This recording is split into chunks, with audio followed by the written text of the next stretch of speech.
Maseo says, do you believe this playthrough would be better if you were doing co-op with other people? No. I've played Diablo co-op with people before. All that happens is the dungeons fill up with more enemies that are more tankish. Everyone's just spamming things like crazy. You can't really tell what's going on. And then a bunch of loot drops and everyone just goes, ah, and runs for it.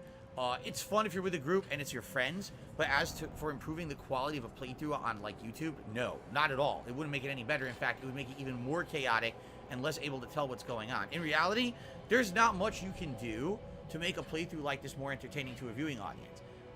What we're doing right now, talking, is actually probably more entertaining than the gameplay for a lot of people.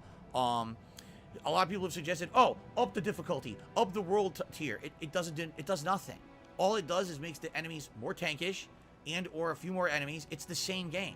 It doesn't change the game to make it more difficult. In fact, if anything, it'll make it more grindy and take even longer to make any progress.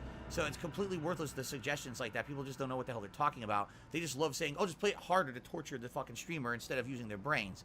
In reality, no. There's nothing that's going to make Diablo a better game for a viewable audience. It's just, it is what it is. Diablo is Diablo. It has been since the beginning. It's not going to improve dramatically because there's co-op or a harder difficulty. If you're here to relax and chill and interact with me and enjoy that, great, let's do it.